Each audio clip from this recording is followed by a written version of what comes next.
Good evening. Welcome to Strelka.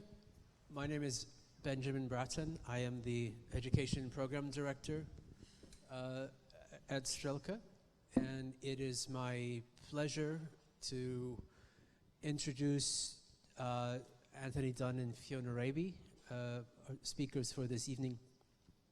When I joined Strelka about a year ago, when we were speaking with Strelka Press, we decided we wanted to invest in the proper translation of some of the key texts in an emergent and extremely important area of interdisciplinary design, which came to be known as speculative design.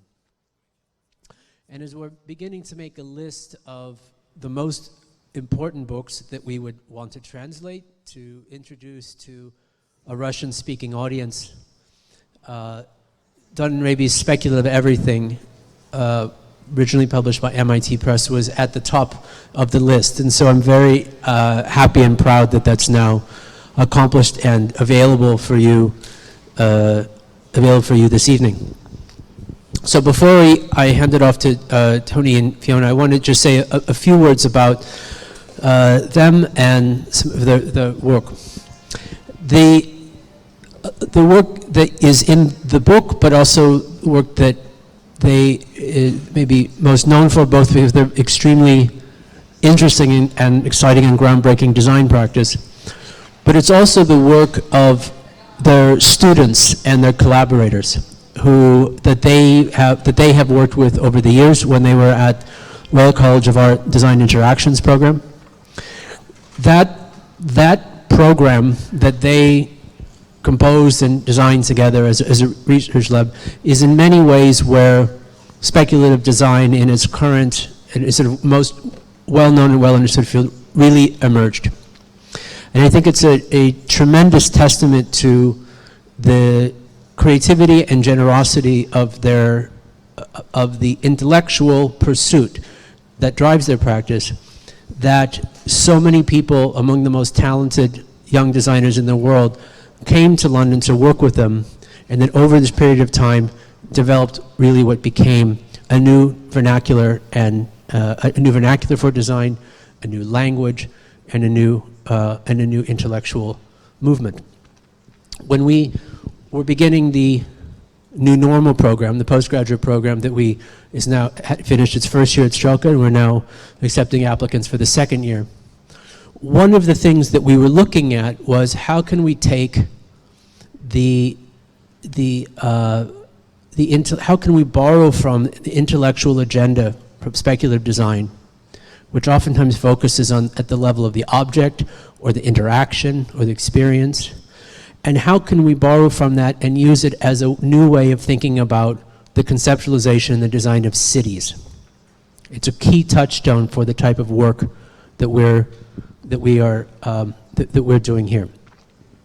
Tony and Fiona are now in New York running what's called the Design Realities Lab at Parsons and New School in New York, with several of our colleagues, some of which who also teach in the program year. And this represents a new chapter in the development of the research and the work that come about. We're very excited to see what will come from that as well. One last word before I hand it off to them as well. In some ways, we could say that speculative design represents perhaps one of the more important trends, intellectual and practice-based trends within design in the last few years. In other ways, it's actually quite old. It's actually part of how it is that we have thought about how we might remake the world. How it is that we, instead of seeing what is in front of us and thinking about how we could optimize it or make it slightly better on its own terms, how can we use design to shift what the terms are in the first place? In some ways, this has to do with asking what the future is, but really in most cases, using this question of the future as a way of re-asking what the present is and what's possible. It's a way of using design not to escape reality, but to interrogate the real all the way down. So with that, it's my real pleasure to introduce Anthony Dunne and Fiona Raby. Thank you. Thank you.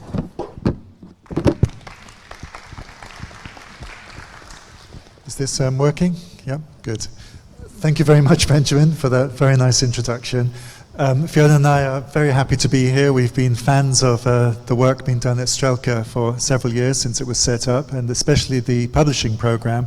So it's a great honor for us to have the Russian version of our book, Speculative Design, published through Strelka. We're very proud and very happy to be here and to talk about it.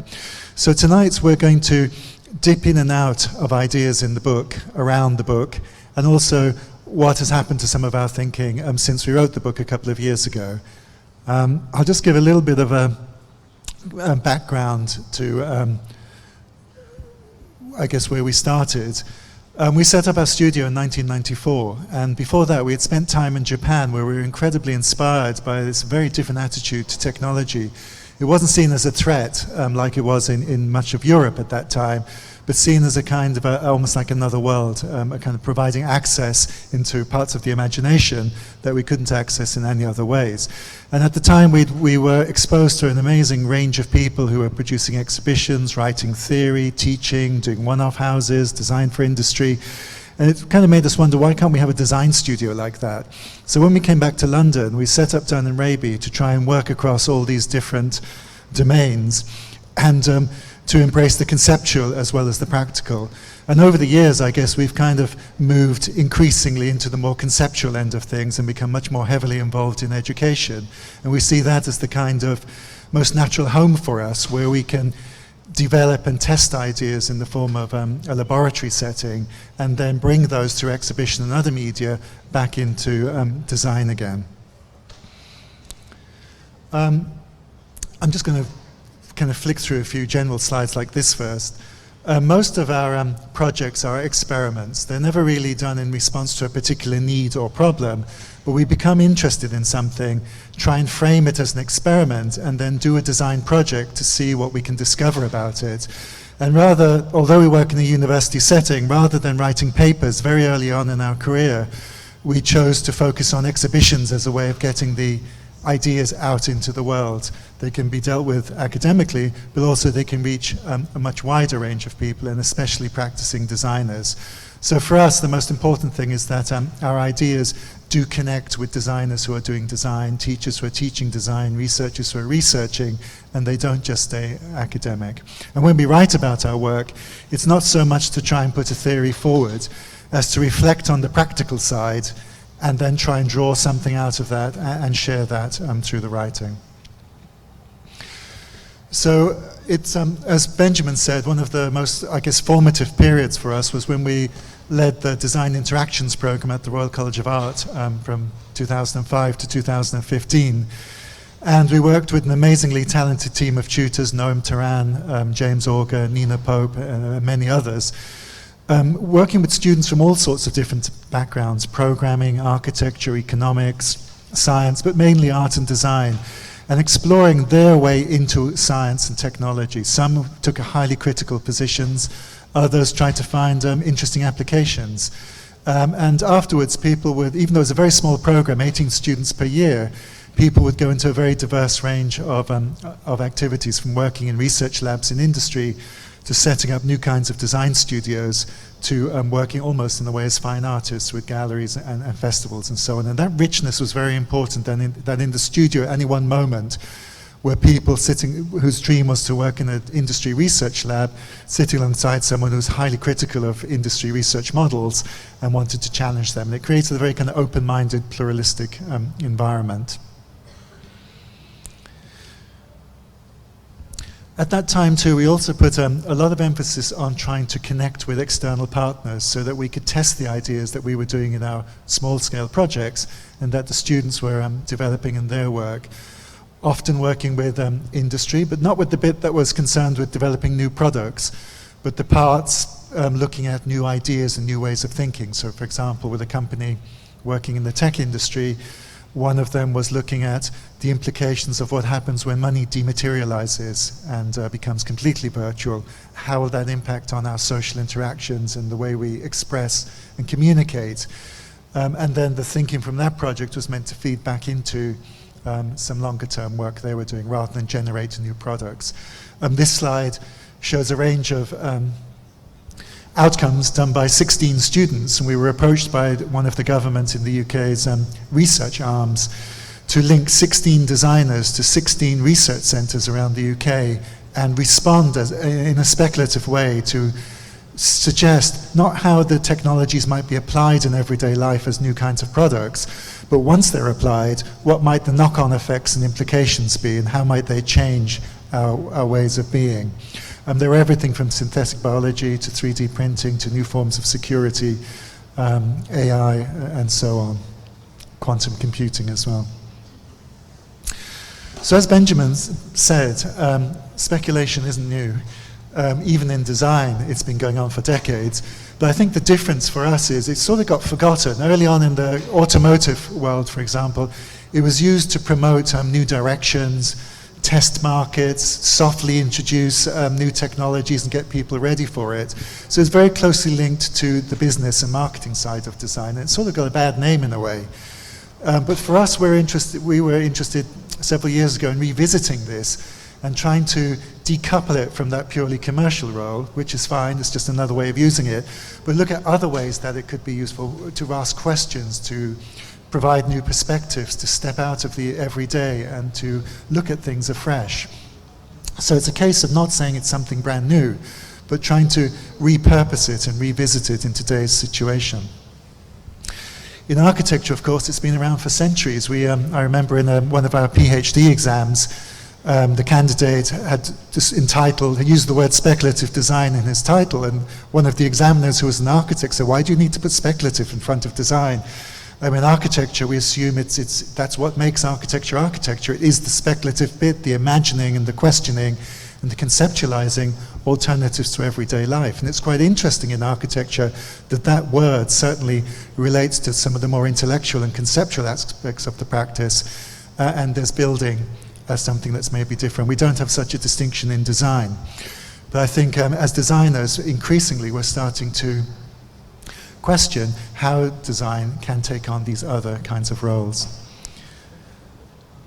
So it got interesting for us, I guess, in the 60s and 70s, when architects were building on this long tradition of speculation, but started to use it as a critical medium, not just to find alternatives, but to interrogate and question the kind of assumptions and values shaping contemporary life, especially those related to the emergence of technologies and consumerism.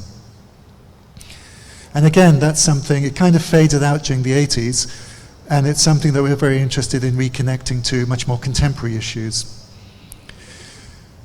Throughout this time, there's still a lot less activity in in design. What did happen tended to happen more in the furniture world, and there was a lot of Italian radical design in the 60s and 70s, but using the chair, the table, the wardrobe, these kinds of objects to talk about socio-political change.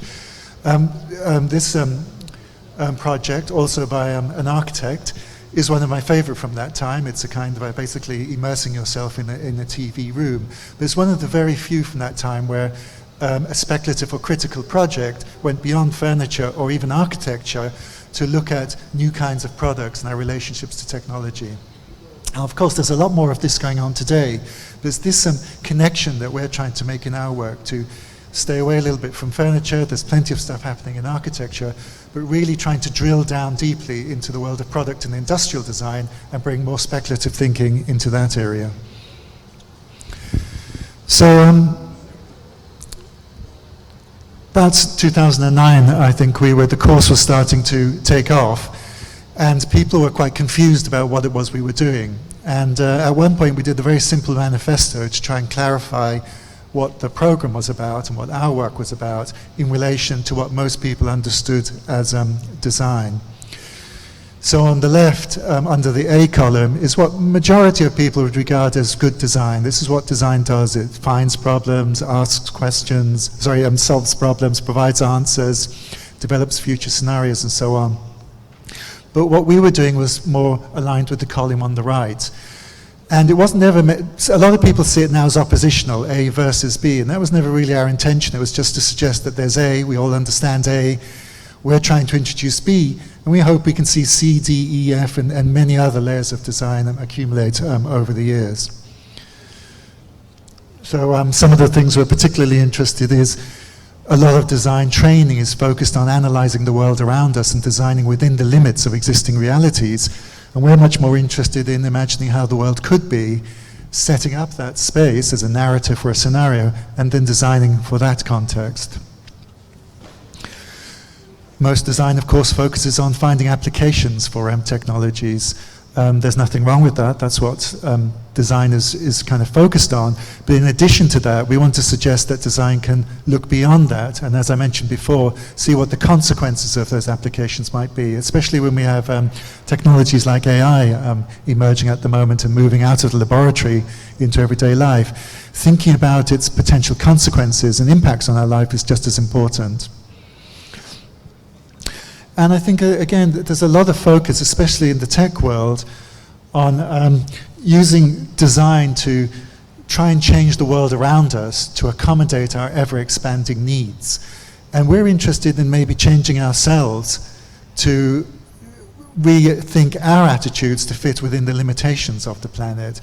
So it could be quite extreme in using genetic technologies to literally re-engineer ourselves to work within the limitations of the planet. Or it could be using design to try and reprogram and rethink our values and assumptions and beliefs and priorities, so that once we begin to change those, new behaviors might emerge, and from that, new kinds of realities. So before we talk about our projects, I just want to mention that there are lots of interesting mutations occurring in this field now. Benjamin's course in San Diego is taking it in a kind of more urbanist sort of pathway. Superflux, a very interesting UK design agency, is figuring out how to do this stuff outside of an academic context with businesses and other kinds of partners, and very much saying by imagining the future, we can make much better decisions today about directions we want to go in. James Auger, one of our colleagues from the RCA, is very much continuing the work of looking at how you explore the implications of emerging technologies, but rather than making them so fictional, he's actually trying to prototype them for real in his current work. There's a design fiction unit at MIT Media Lab where Sputniko is trying to look at this stuff from a feminist and biotechnological point of view. The Near Future Laboratory, of course, developed the design fiction approach, which kind of emerged around the same time as the sort of work we're doing and overlaps in many ways. Takram in London is a Japanese design agency, is really trying to explore how can you take this kind of thinking back to industry, and again, not just come up with more consumer products, but impact on the way companies are thinking about the products that they're producing. Strange Telemetry is taking this kind of thinking into government policy making and working with the policy lab in the UK government to test out the consequences of different policies, so that when a policy is considered, they try and visualize how London, for example, might look different, feel different, take that into the public, get a reaction not to the public itself, but to the to the policy, but to the consequences of the policy, and then feed that back in. And then there's the work that we're trying to do at the New School, which we'll talk about later in this presentation. So we always use, I'm going to talk a little bit about the kinds of projects that we do or have done in the past.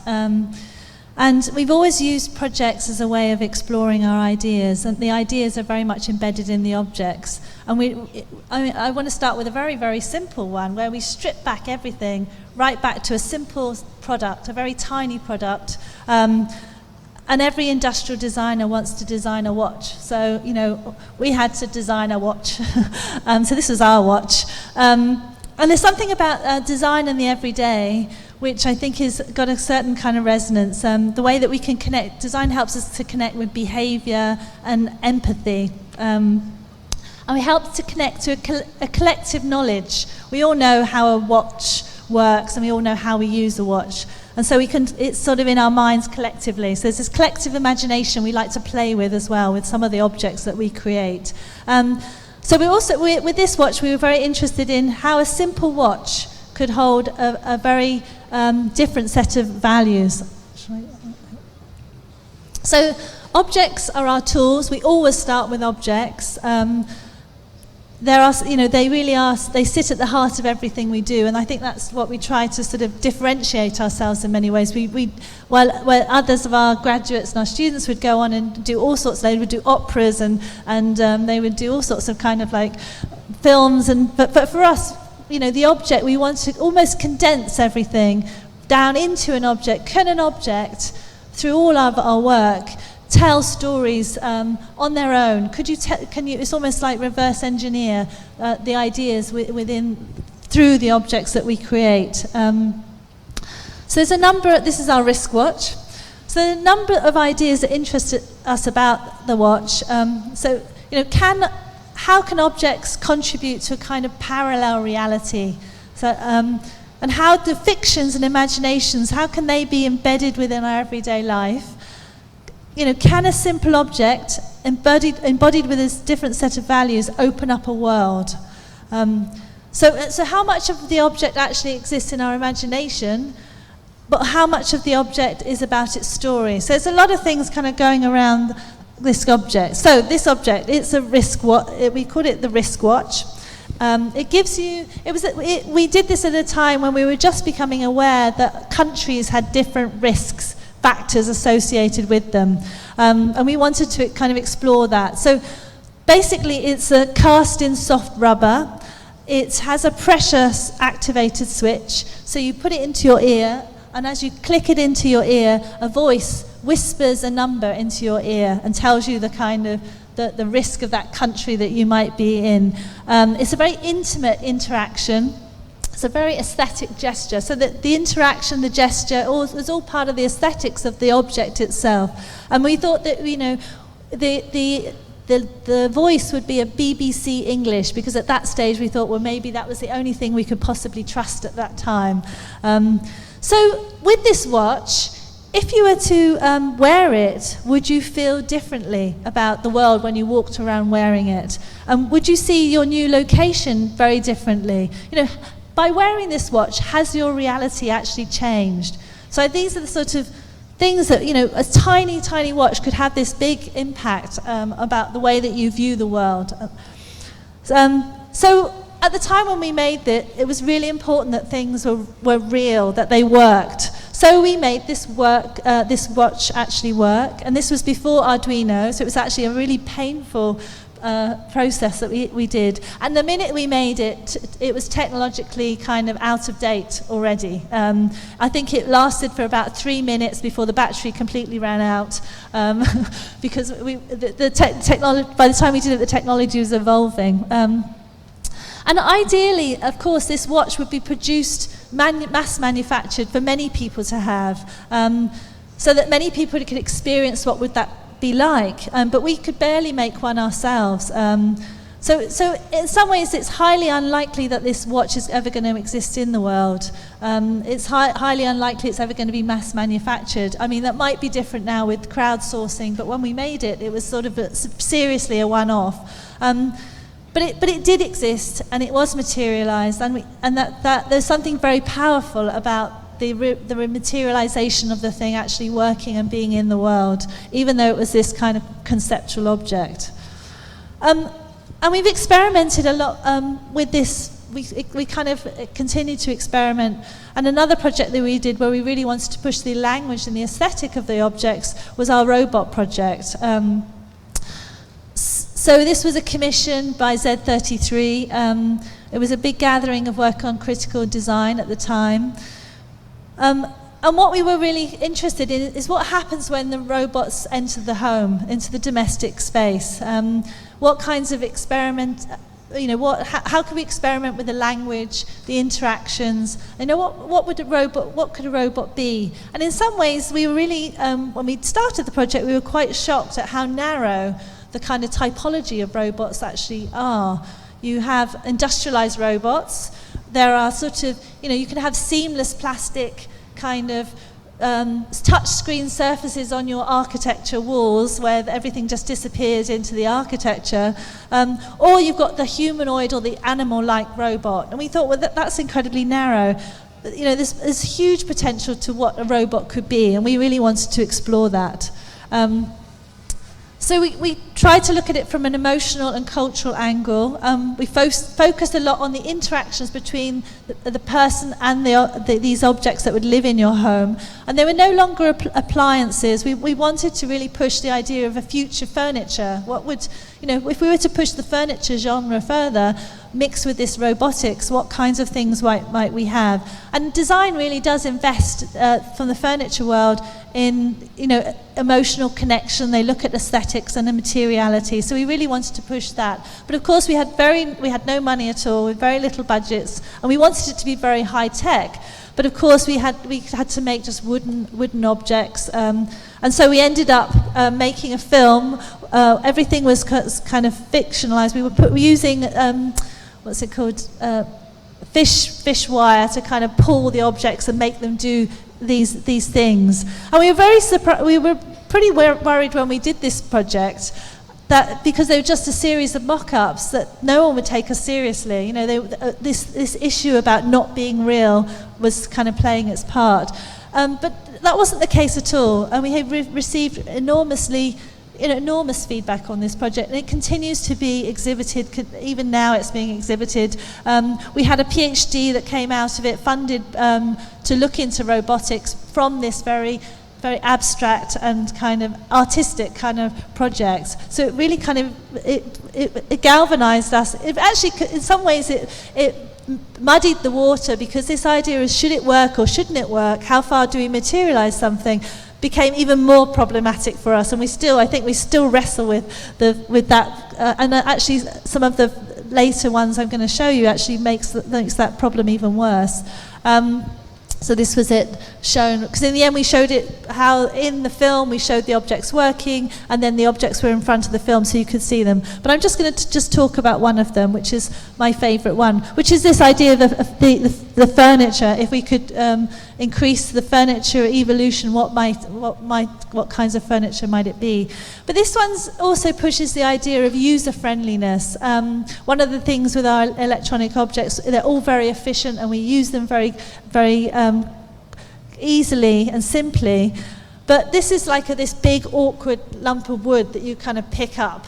And also, it's interesting, because the biggest nightmare I have at the moment, I don't know about you, but passwords. I have I can never remember any of my passwords for all the different things I have. It's a complete nightmare, and I wish there was this. I think we are going to retinal scanning, but when we did this robot, there was actually retinal scanning going into Heathrow. So I was actually registered with my retinal scans, and I could enter into the UK and be scanned.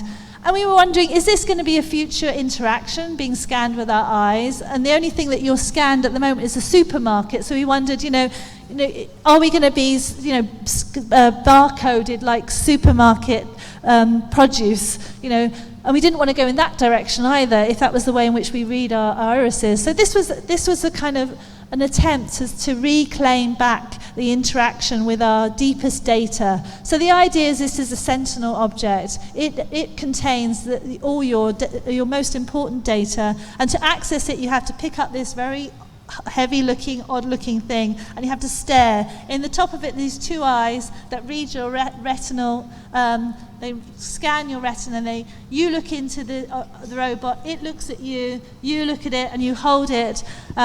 And then when it's sure that it's you, it kind of lets you enter into your data. So it's a very sort of human kind of gesture. It's a very different kind of logic, and we were really pushing what an interaction would be. Do we always have to have these efficient interactions in the world that we produce? So yeah. Okay, back to me. So this project was the response to an invitation from the Design Museum in London, who are very interested in introducing this kind of design approach to a wider audience. So the project, in a sense, it wasn't just a pure piece of research, there's a slightly didactic function too. But there's a long list of people that helped us on this project, and the way we organize our studio is almost as a virtual studio. We assemble teams for projects and disassemble them as we go. And it means we can work with a very, very wide range of topics, sometimes with writers, sociologists and photographers, other times with computer programmers, model makers and engineers. It's a very inefficient way of working, but it means that we can work on keep our kind of breadth of type of projects that we want to work in very open. It's very enjoyable in that sense. So with this project, at that time, we were also very wary that a lot of the work we and our students were doing were, as I mentioned before, taking some piece of research happening in a laboratory, it could be around synthetic biology, for example, fast forwarding it so it enters everyday life and then looking at its consequences. But the values that were existing, often that kind of work extends the values existing in today's world into the future, so the future might look different. It might be shiny, it might be new, but the values that it embodies could just echo the ones we have now. And as most of us, I think, are aware of these days, there's a lot wrong with the kind of values, belief systems, and so on, driving the kind of thinking that's shaping the world around us. So in this project, we wanted to step back and look at the kind of worldviews that drive technological development and kind of question the assumption amongst a lot of designers that technology is somehow neutral, and do a project that linked different technologies to different kinds of ideologies. We are very inspired by this collection of books from Sternberg in Berlin, where an author is asked to reimagine a country. Some do it very poetically, some do it very provocatively, others, like the Finnish one, the one on the top, second left, is quite practical. We wondered, what if we did one for England from our perspective? And we did it as a design project rather than a book. And we called it the United Micro Kingdoms. And this was in 2012. And at the time it seemed a little bit ridiculous, but sadly it's now become a bit too realistic. England had devolved into four separate, it lost Scotland, Wales and Northern Ireland, and devolved further into four micro counties. Europe was also falling apart. America had turned inward, and China was on the rise. We kind of quickly sketched this out in a paragraph, thinking it would be a bit extreme, and not realizing that today, sadly, is the kind of world we're facing. So we spent a lot of time, we artificially divided England into these four experimental regions, and each one would use a particular technology and a particular ideology. And we thought at the beginning of the project we'd come up with our own ideologies, but it was incredibly difficult. We kind of failed abysmally, and it's something we're revisiting now at the New School, where there's a lot more expertise in this area. So we eventually took an off-the-shelf matrix that I'm sure lots of you have seen. It's very, probably doesn't work so well today, but very simply the left side is economic regulation, the right side is free markets, the top is individual freedom, and the top is a very controlled society with regard to individual freedom, and the bottom is much freer. And we basically set each of our parts of England in each of those quadrants. And on the top right-hand one, we combine digital technologies with a very kind of exaggerated version of neoliberalism. So it's sort of an exaggerated version of what today, at least in the UK, we have. And weirdly, in the exhibition, people thought it was the most dystopian and the most realistic, which was quite disturbing. The top left one started out with a kind of communist perspective and nuclear energy, but eventually ended up as more of a collectivist organization built around nuclear power. The bottom left one is biotechnology, but decoupled from extreme capitalism and linked to a more liberal ideology where it would be highly regulated and managed. And the bottom right-hand corner is the anarcho-evolutionists self-experiment and modify themselves and their animals. So this is highly artificial, but we just wanted to say, biotechnology in a kind of socialist version is going to be very different from a neoliberal, for example. So we needed a medium to communicate these values through, and turned back to transport. Something through most of the 20th century was used to communicate a sort of dream of progress and modernity and freedom and individuality.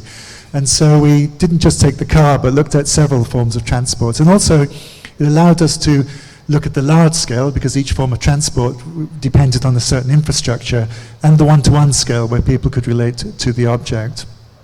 And so I'll just move on. So I'm only going to mention one of them, but I'll just briefly describe the four. So the top right-hand one I'll talk about, they're self-drive cars. The top left-hand one is a nuclear-powered mobile state. So it's 7 kilometers long. People live on the landscape and inside it. It's a limited society. It's fixed. But because of that, all their needs are met with the nuclear energy. And basically, it's a kind of utopian ideal, but a very, very selfish one. The reason it moves is none of the other regions would have wanted to have a nuclear power station near it. So it was forced to remain mobile. And it would travel at about 4 miles an hour.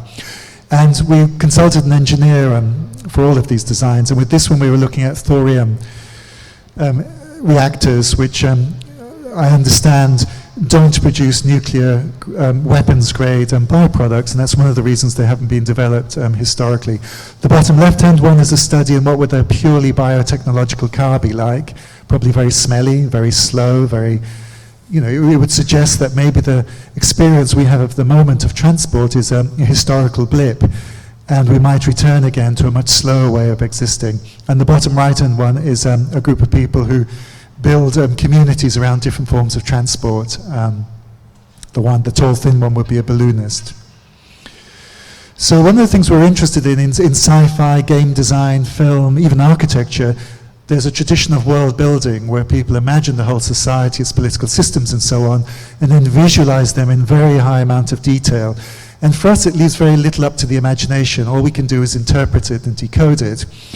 And we were wondering if objects could work at the scale of world hinting, where you encounter, for example, the biotechnological car, and then you wonder what kind of political system, economic system, social system would have to exist for a technology like this to be normal. So it's sort of inviting people to reverse engineer the designs. So the digicars basically start with the kind of fairly familiar image of autonomous cars that have been floating around for a few years now, quite utopian and idealistic, often showing just one car taking its inhabitant in a very leisurely way to work. But we looked back at airlines and how they were presented in the early part of the 20th century as luxurious spaces flying across the Atlantic with billiards rooms, hotel rooms, cocktail bars, and so on. But in the reality, we've got incredibly functional and utilitarian forms of flight today that are pretty much unpleasant for most people to use. So what if this, you know, there's a kind of technological dream behind the autonomous car, but what happens when economics kicks in and capitalism? So in our scenario, like the telecommunications industry, which are the airwaves are owned by the government, who license particular sections of the airwaves to different companies who then create tariffs for us to access it. The governments would own the road.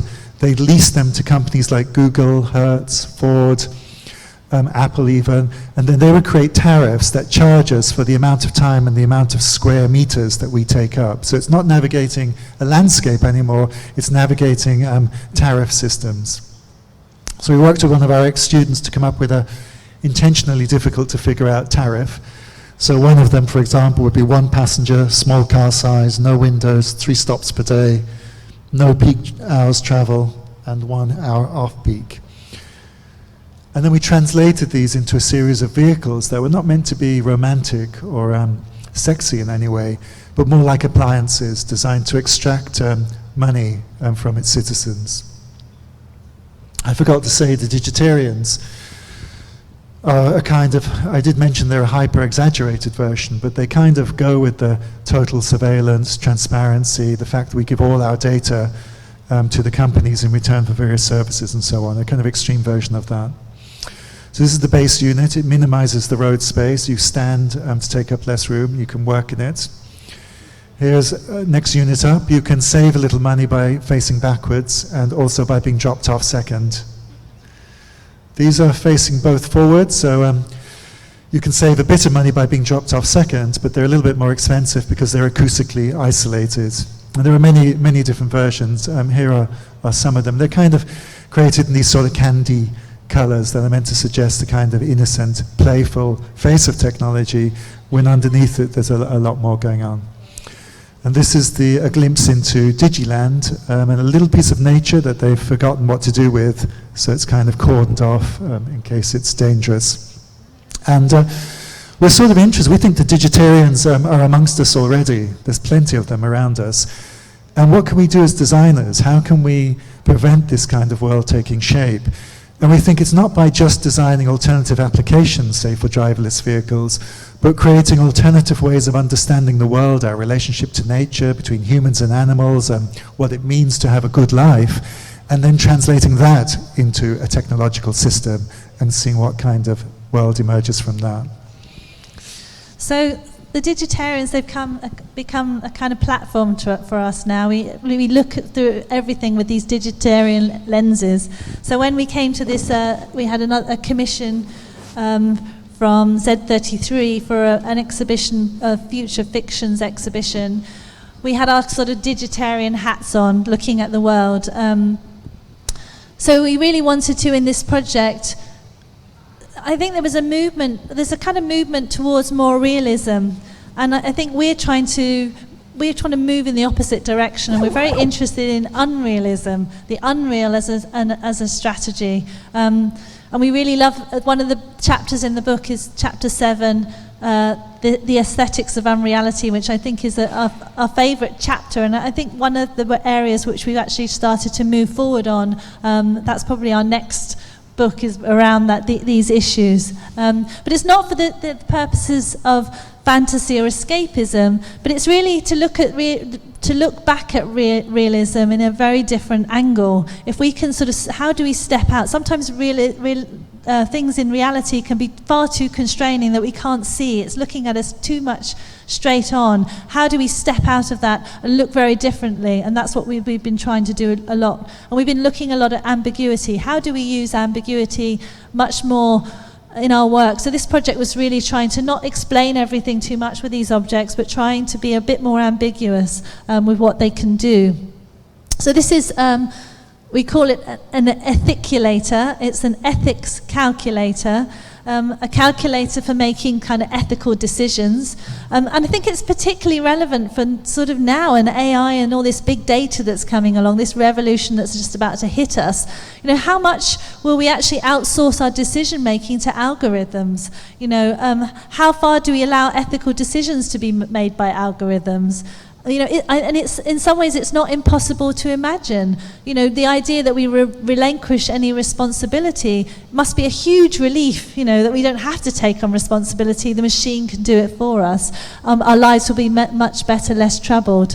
So this is what this object was supposed to do. And we knew that the space we were going to exhibit it in, it was going to be a museum space. We knew the space. It had a concrete floor. And at the time, the budget was very, very tiny, and we knew we couldn't afford to make some objects. And so we decided to make a series of illustrations. But in some ways, we wanted to play with the sense of how much do we make this object real or not real. So we played a lot with it's an isometric projection. We used that, but obviously in a perspective plane. Sort of messed with that a little bit, and we tried to make it it was actually a 3D model, but we wanted to make it look more like an illustration, so it wasn't entirely physical, but it looked physical. And the idea was it wasn't really fitting into this world. It didn't fit into the world that we were in when you're looking at the objects, and it doesn't fit into the world in the picture of in the picture plane either. It's sort of floating in between, hence the title. We called it Not Here, Not Now.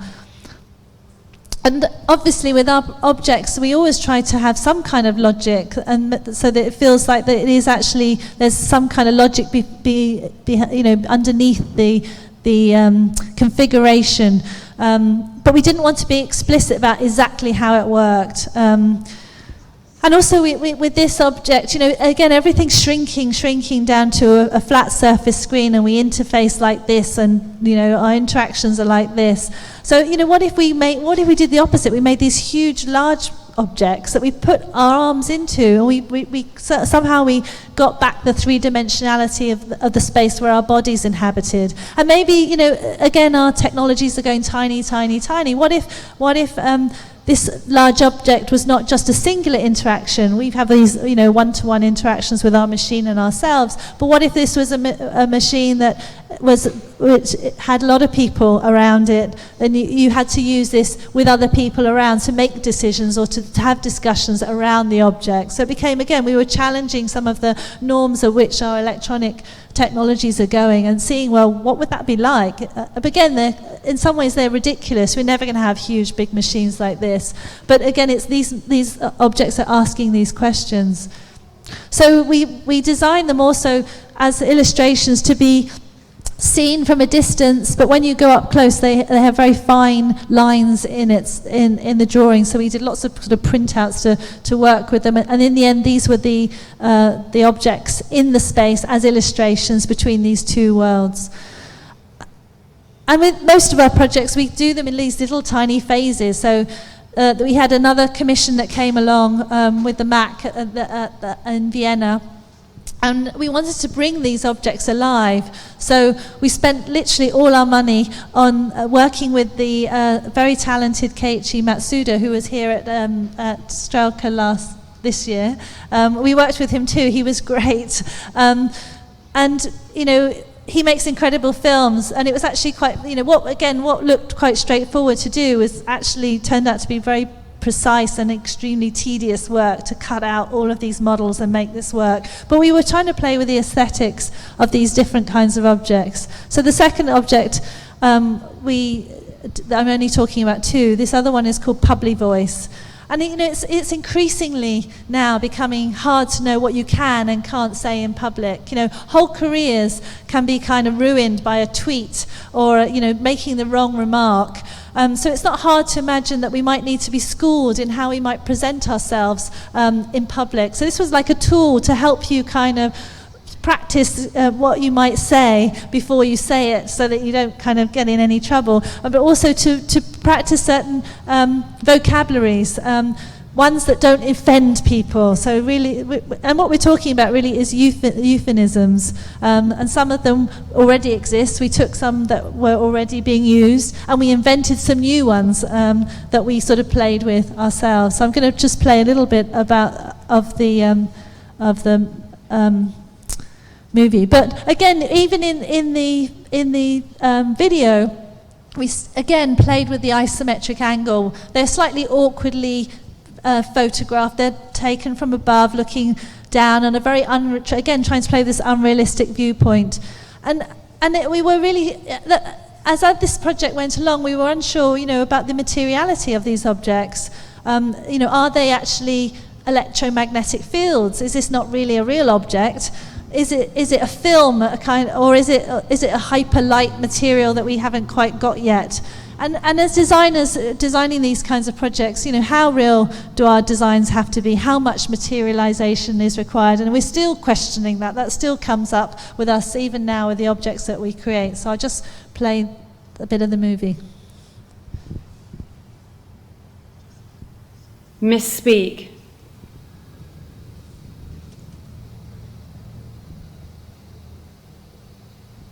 Categorical inaccuracy.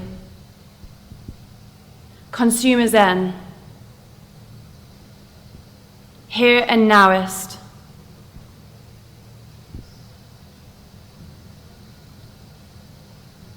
Arista rhythm. Okay. So I'm just going to finish up talking a little bit about some of the things we're trying to do at the New School. We moved there 18 months ago to New York.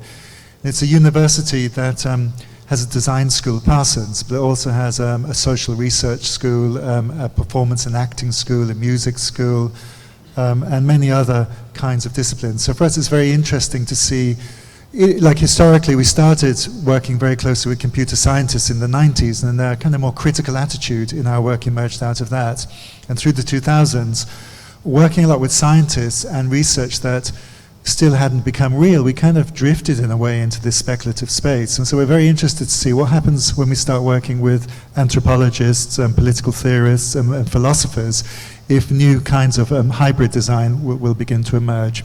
So our role is to try and experiment with new ways of teaching and doing research that allow designers and other disciplines to come together. So we're trying to use this speculative way of approaching design as a catalyst for interdisciplinary imagining. And it's working really well. There's a lot of interest in trying to move beyond critique and analysis, say in political theory, and to propose alternative ways of being. But there isn't a kind of framework within those disciplines where that's legitimate. So by bringing a design perspective into the collaboration, it sort of opens up a space where that kind of imagining can be done professionally and quite seriously. So we're trying to look loosely at 4 different areas. We kind of bring a criticality down the bottom left-hand corner, which we've always had and which the New School for Social Research in New York is particularly famous for with its history. And then looking at emerging technology, which for us is where most of the most interesting challenges are being generated that we face. And the new thing for us, I think, is this experimentation with alternative worldviews. There's a lot of knowledge on how to develop new technologies, experiment with materials and so on. But how do you build new sets of values, beliefs, hopes and fears? And that's where the sorts of disciplines they have at the New School is really interesting for us to work with. And then, of course, there's the issue of how you materialize these ideas. And as Fiona was saying, there's a real drive in speculative design, design fiction, the related fields, to create hyper-realistic representations that often get mistaken as hoaxes or suggest that they should become real and that's their ultimate destiny.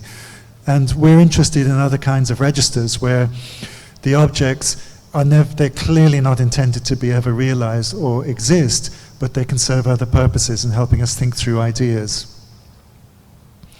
So one of the classes we run is open to designers from many different disciplines, theorists, but also philosophers, anthropologists, political theorists.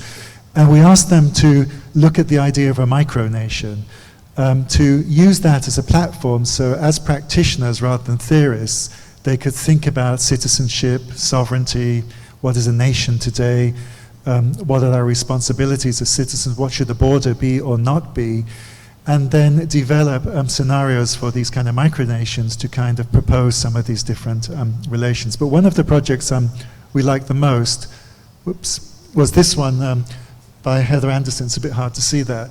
She was a lawyer who is now studying anthropology, and her response to the brief was to design a constitution.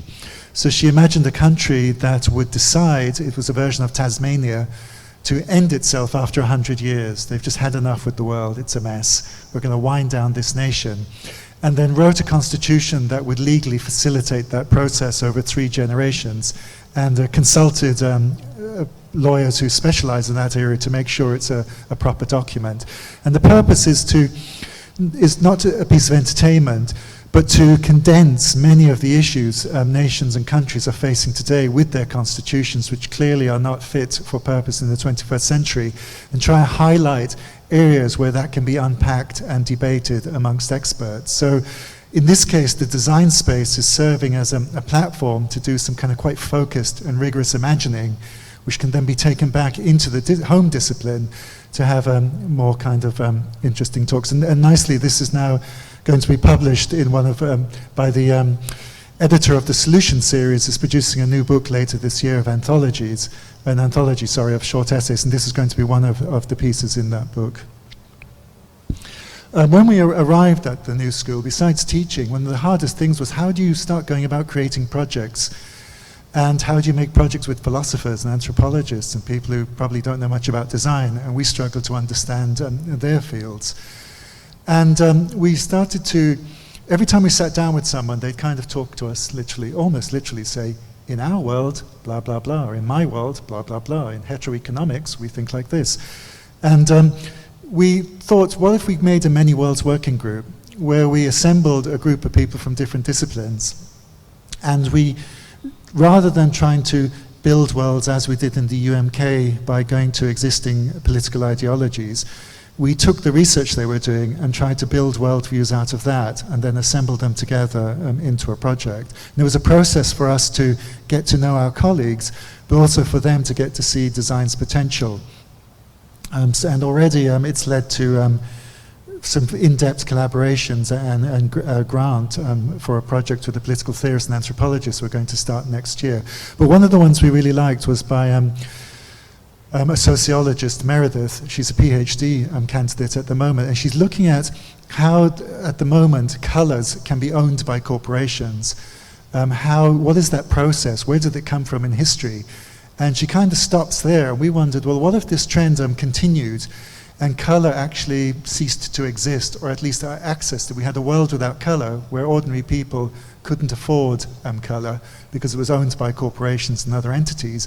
What kind of mechanisms would start to emerge for people to engage with colour, whether we're entitled to the colours we're born with, for example?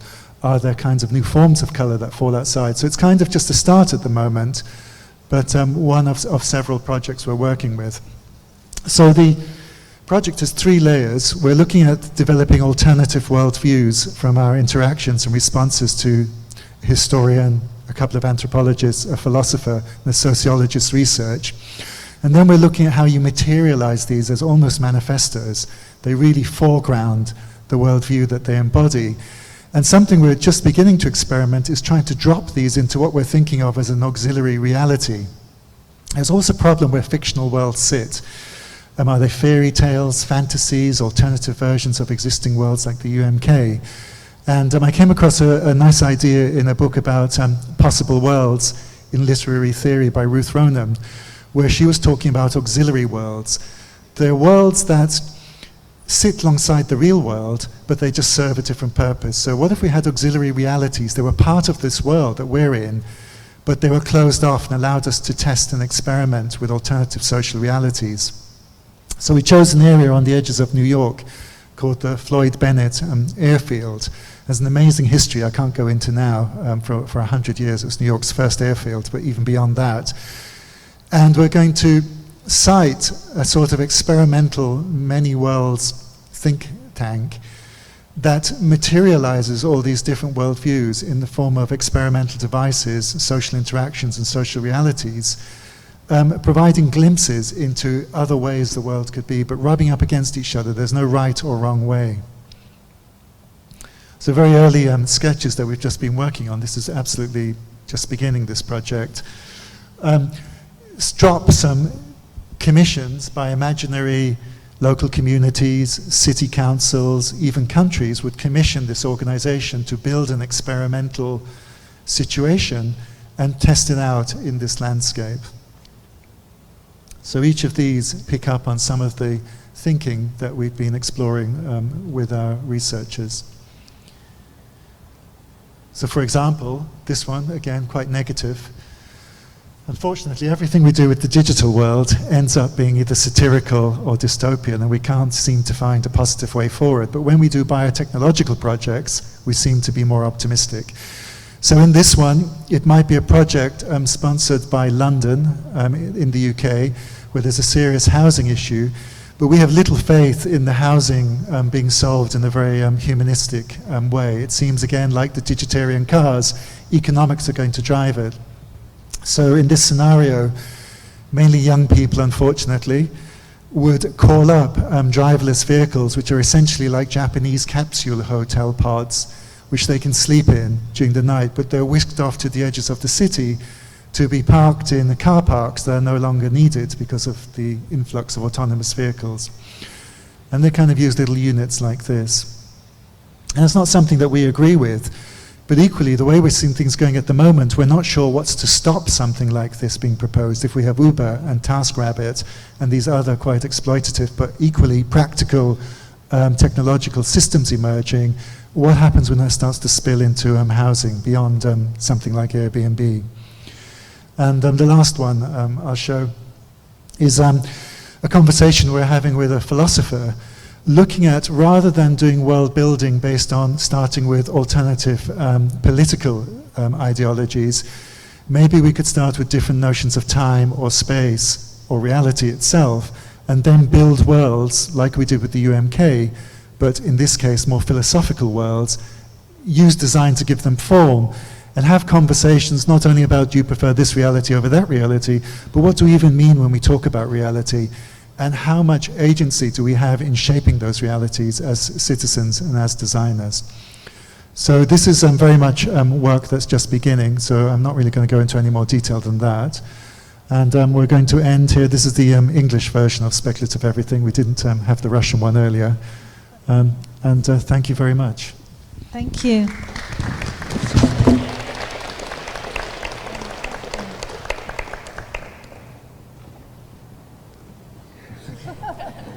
The Russian version. This is just off the press, I think, isn't it? So any questions at all? Any thoughts or anything you want to ask us about? Если у вас есть какие-то вопросы, вы можете задать их сейчас. Или, например, вы можете приобрести книгу Фионы и Энтони, и у нас будет сейчас небольшая автограф-сессия, на которой вы сможете ее подписать. Я думаю, вы сможете... вот и вопрос.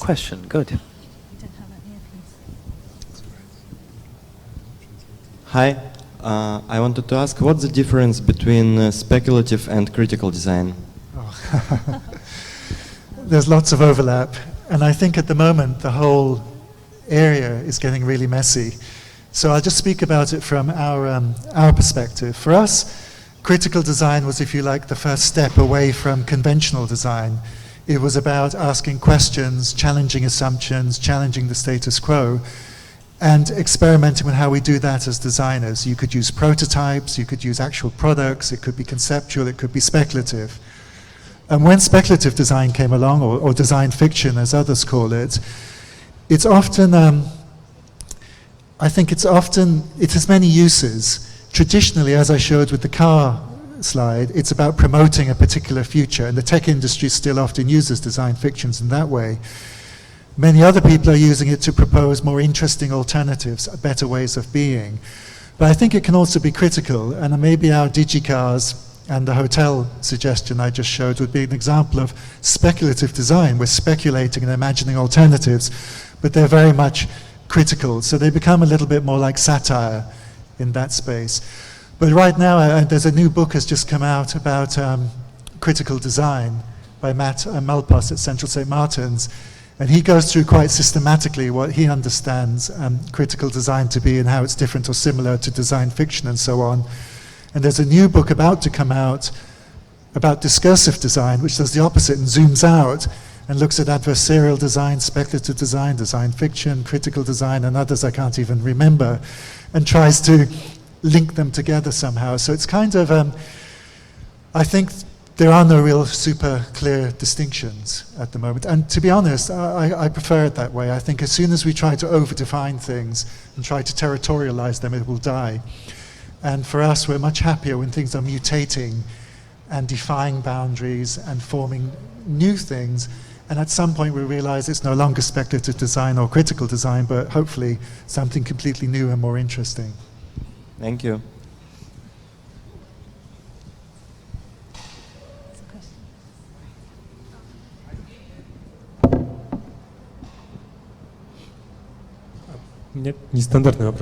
I have a non-standard question. You know, if we make like a poll. Sorry, we haven't got the earpiece at the moment. No, I can do it in English. In Soviet Union, the word speculative was in mass mind.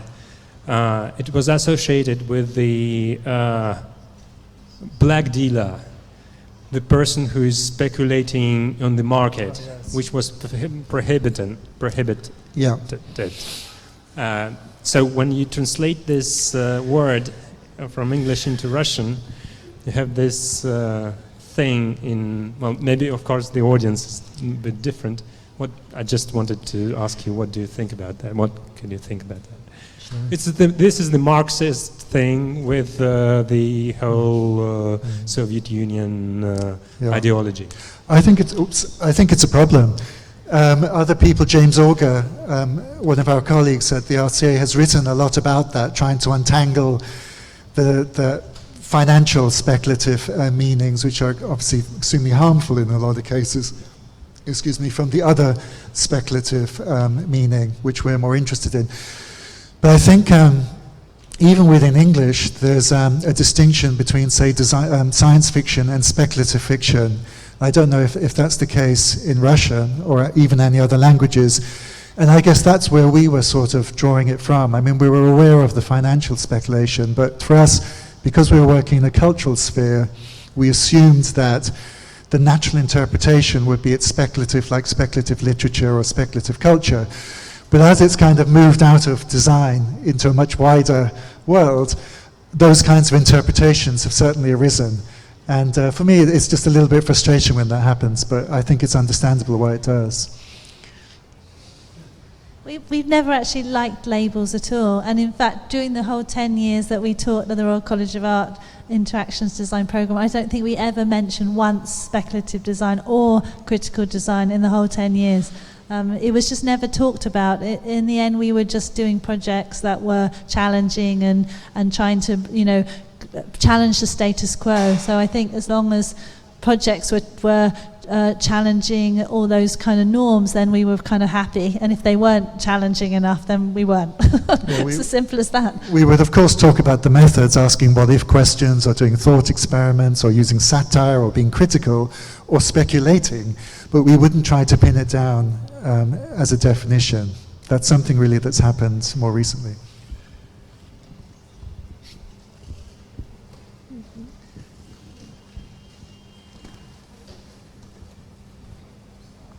Hello.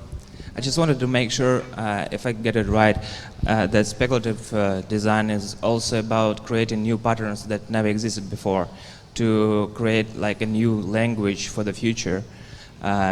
It's like we operating and thinking with images and words we know, and this is kind of the creation of possible futures, which makes links like between neurons in the brain.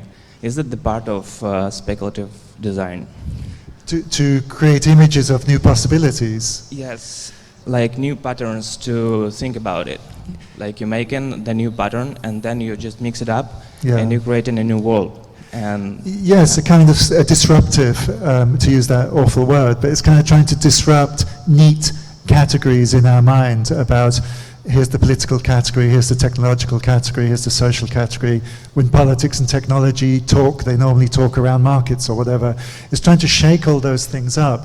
But what we're finding, and what Fiona was talking about in the bit about aesthetics of unreality, was if we use a realist mode of representation, we find it encourages people to slip back into a comfortable way of making those normal connections. And the aesthetic potential, although sometimes it can be seen, unfortunately, as very superficial, for us is an increasingly important aspect. And as speculative design matures, in a sense, and becomes more widely understood, those kind of more subtle cultural dimensions become important. So the aesthetics can do some of the work you're talking about, kind of jolting our minds, presenting us with surprising and unexpected images that don't seem to match the concept or the possible future we're reading about or hearing about. Openness for people to misrepresent and misinterpret in constructive ways, and using ambiguity where it's open enough that people can enter, but not so open, I guess, that it becomes frustrating and random and arbitrary. And I think that's a space, it sounds a little bit esoteric sometimes, but I still think it's an interesting space to explore if speculative design is to also work on our minds and imaginations and not just show us different possibilities. And the other thing we're kind of struggling with is if we don't deal with now, if we're not dealing with now, then it's seen we're dealing with the future. And it's almost like there's only now and the future and nothing else. But we almost like want to move to the side and say, well, there are alternatives to now, those alternatives might not be futures. So we're constantly in this whole dialogue about futures dialogues, and yet, we really want to sort of disconnect from that narrative and sort of try and open up to more parallel kind of realities, alternative realities, or auxiliary realities is something that we're kind of trying to look at, and they might not be about futures. And that's where I think looking to fine art or literature or philosophy, there's a very wide range of ideas and concepts for dealing with that, whereas in design, especially when you deal with technology, the future, the minute you speculate, it's assumed it must be a future projection. And of course, with that comes the assumption that somehow the intention must be realistic or probable. And then the seeds must be somehow in today's world. And there's all sorts of restrictions like that I think we're trying to untangle ourselves from at the moment, so it can open up into a much wider space.